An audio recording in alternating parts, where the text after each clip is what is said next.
Welcome to another ISB show. I'm your host Sahil here with Rahi and Roy, covering the Asian World Cup qualifiers. Day one. We got 2 days of it, boys. This time we get 2 days. We're starting with day one. Exciting stuff. Are you guys ready? Let's get into it. Roy, we're gonna start with your. Should we say? We'll say you have two favorite teams. So one of your favorite teams, Uzbekistan, was going into Qatar, and guys, this was a wild one. This was a wild one. That's all I got to say. What do you guys got to say about this one? This was the game that never ends, Roy. How many minutes did it go? I don't know why everyone is complaining. We all knew how much time was put up on that board. Did you guys see how much time was put up on that board at the 90th minute? Did you see it? How much time? I thought it was 6 saw it. minutes. I thought it was 6 minutes, right? What did you think it was? Yeah, Nope. I thought it was supposed to be six minutes. No, it was Nope. not.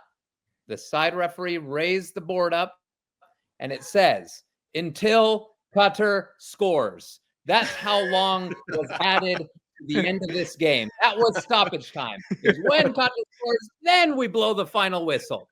Is it 6 Okay. minutes? Maybe 9, maybe 12. Yeah, I think it'll take 12 minutes. That's when we call the dang game. That's how much time was. Oh my god! Well, thank goodness Mendes scored, man, because otherwise he would have been playing all night. Yeah, they would have played. 30 minutes. But all right, so let's talk about what happened. It was a crazy game. I mean, right, to start off, Qatar comes off firing. You finally are like, oh, this is the Qatar team that won the Asian Cup, right?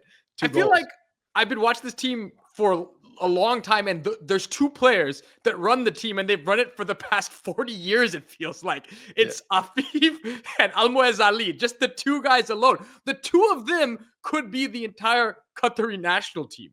I mean, they do everything. They're iconic. I mean, Afif with that afro, and it looked like the first half it was those two guys 2 and Uzbekistan 0, Roy.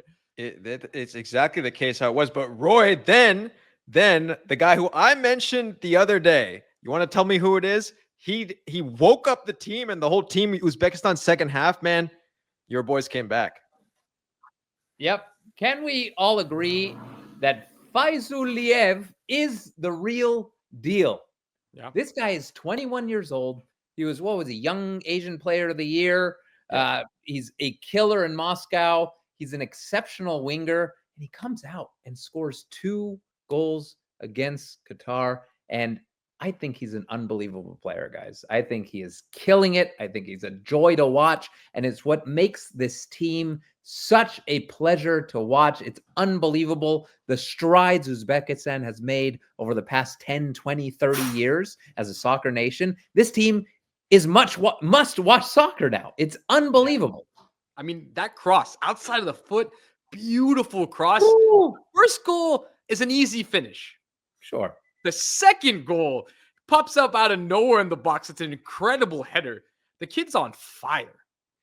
The team plays some fantastic football, especially in the second half. And then you're thinking, okay, they're going to go into Qatar. They're going to get a valuable point, and again, be the top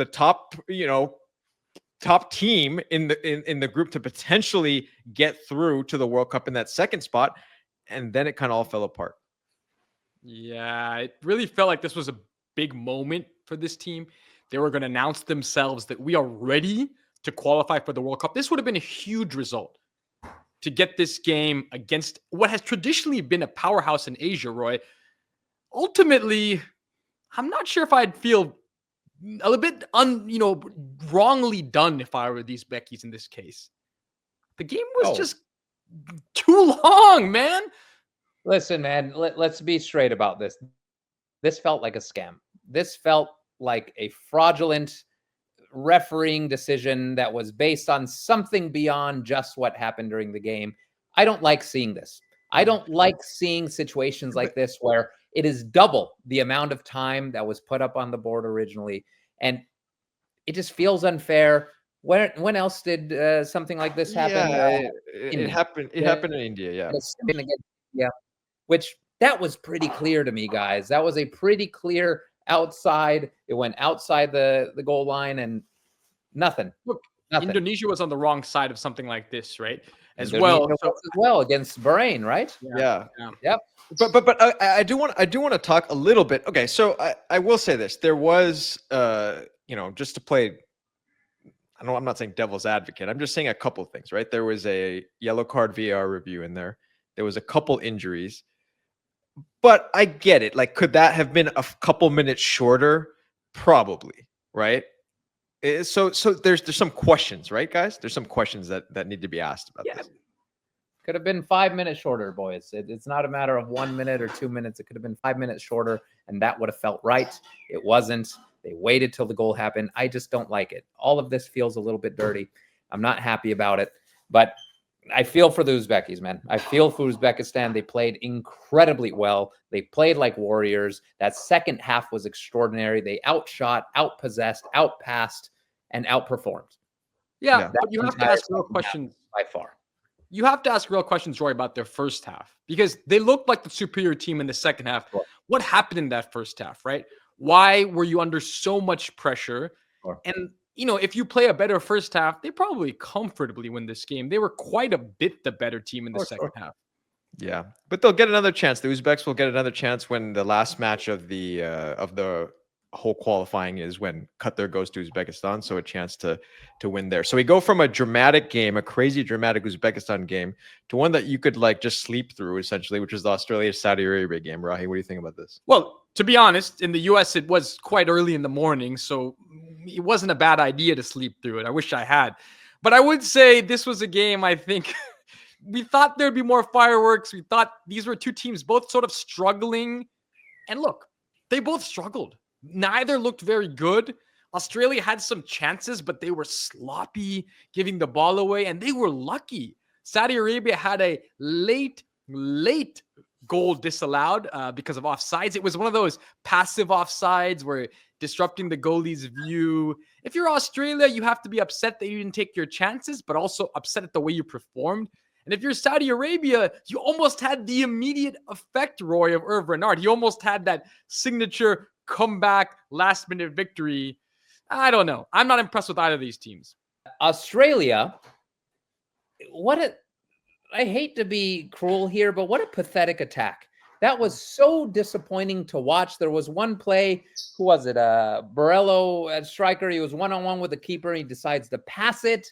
Just a decision not to score a goal. I mean, consider the fact that how many games in are we for Australia? Is that 4 games now? This is the halfway point. We're 5 games in.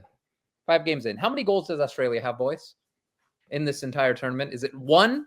And that goal was scored by Japan? It was an own goal by Japan? They scored a few goals, but against China. But it's not an impressive. Besides nothing China. about them has been impressive. Exclude so the far. China game. Exclude China. Yeah, which is by far the worst team in the group. I don't know. China got another win today. But historically speaking, and throughout this tournament, minus the game that just happened, by far the worst team. They're getting blown out every game. Besides that game, Australia has 1 goal, and that 1 goal wasn't even scored by them. So I don't know. This attack needs some help. This attack is sputtering. This attack is listless. It's lifeless. It's not looking good. They need to figure out their striker situation. They need to produce more dangerous chances and be more confident in front of goal. But yeah, it's a little sad watching the way this Australia team has been performing. But guys, this is the real deal. Like, this is halfway through the World Cup qualifiers, and 2 of these powerhouse nations are coming up with performances like this, right? It's wild to me to think that. It's wild, but look at where they sit, right, in the standings.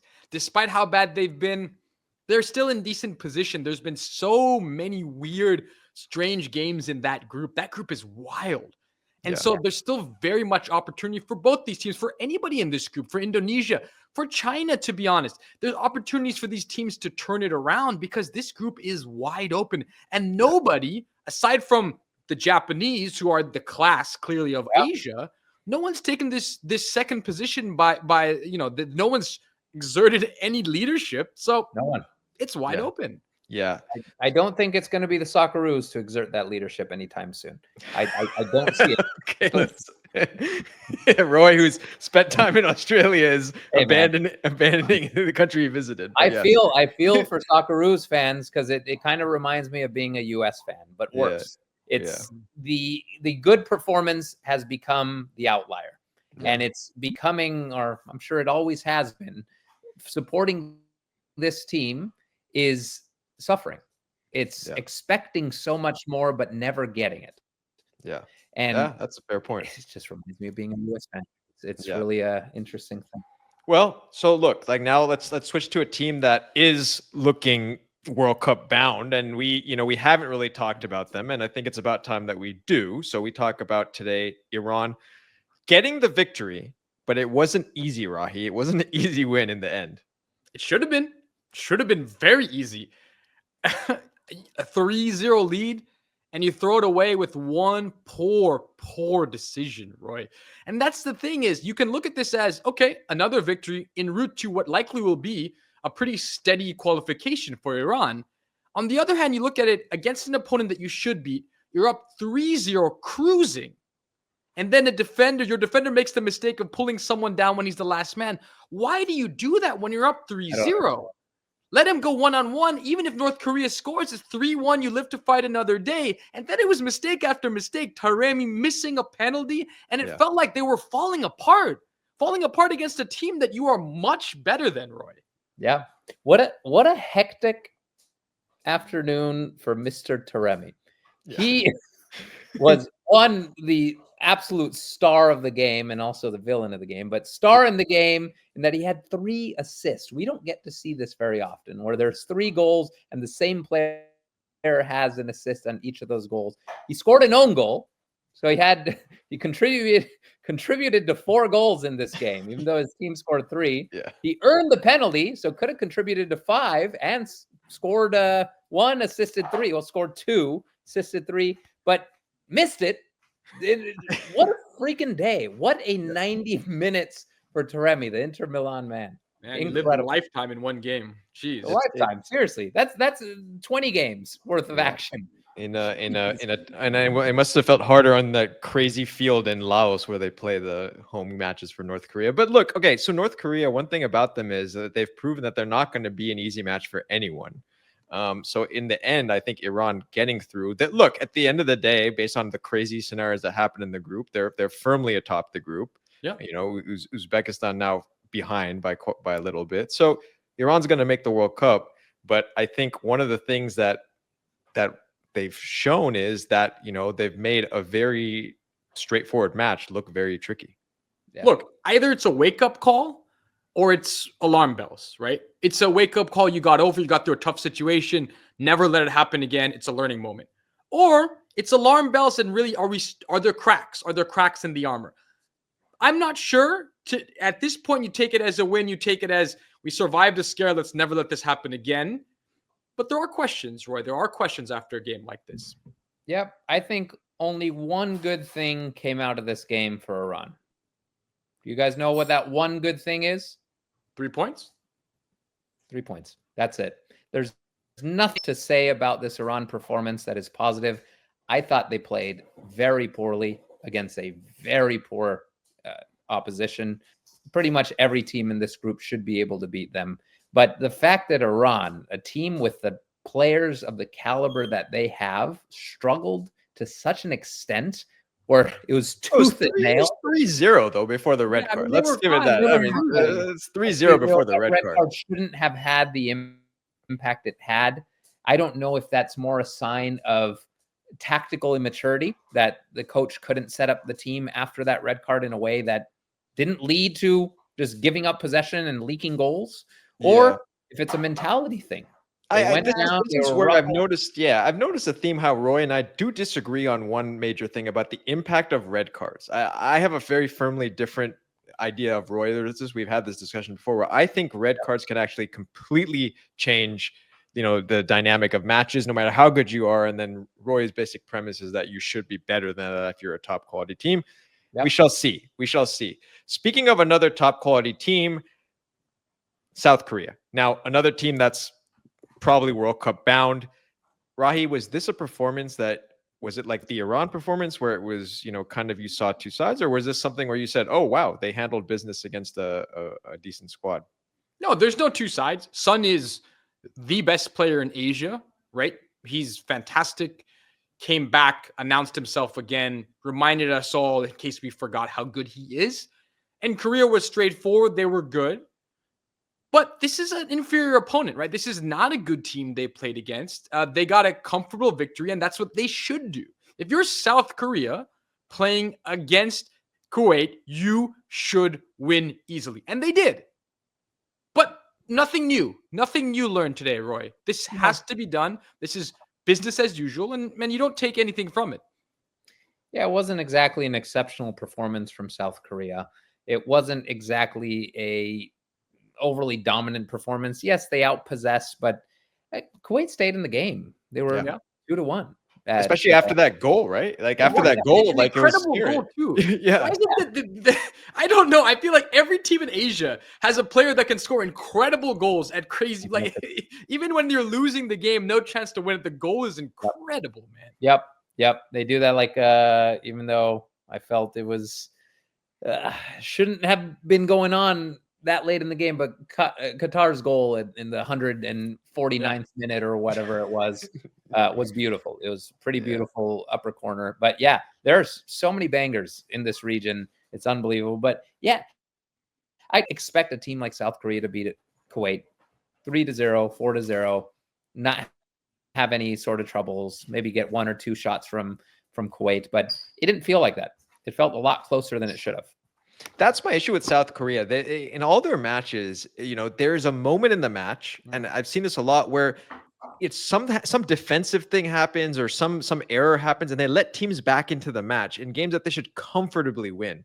I think that's going to be an issue moving forward. Yep. Well, most of the issues go away when you have Mr. Sunny on the field. That's a great thing to have if you're Korea. He masks a lot of deficiencies. He had an excellent game too. Like coming back, he was obviously out the last round with injuries. He came back and he earns the penalty. He was always doing something. He was a handful for the Kuwaiti defense. So that's that. Yeah. Well, yeah. Having a mediocre team. I'm not saying South Korea is mediocre, but I see Sun's involvement with South Korea as being similar to Erling Haaland's involvement with Norway. These aren't exceptional teams, but these are exceptional players that leverage and pick up and make everyone around them better. And that's how I see South Korea. I know it's different comparing them to Norway. It's not the same quality, but Korea has players throughout, right? And that's the challenge is at times they really haven't played to their potential considering who they have and the talent they have on this team. They rival. They're not maybe quite as talented as Japan, but in some areas they're more talented than Japan. So it's a little bit like they could be a lot better than they are, and especially defensively. Why are there errors defensively? Right, player for player, it's a very good defense. It's on paper, coached by a reputable defender as well, right? Yeah. Roy's boy over there, Mr. Galaxy boy, best team in the world, right, boys? Heung-min. So. Everyone, now that's the wrap on the Asian World Cup qualifiers. No, it's not. We got one more match coming up tomorrow, boys. We got one more match coming tomorrow. It's a big one for my boy Roy over there. The biggest. Of course, Indonesia versus Japan. So we will come back to you with that match. For those of you enjoying these videos, please subscribe to the channel and let us know your thoughts on these matches. Was there Uzbekistan cut their match? Was that the correct amount of injury time added, or was there more than there should have been? What do you think about Australia, Saudi Arabia? What do you think China? What do you think about South Korea? What do you think about the Iraq-Jordan game, which we didn't even touch on, but a lot to talk about? So let us know in the comments. And everyone out there, please keep watching the beautiful game. No sushi for you tonight, Roy. I'm going to have a lot of sushi, boys. No, they're playing Japan, Indonesia. Good point. I'm going to buy sushi and let it sit on the counter for 12 hours.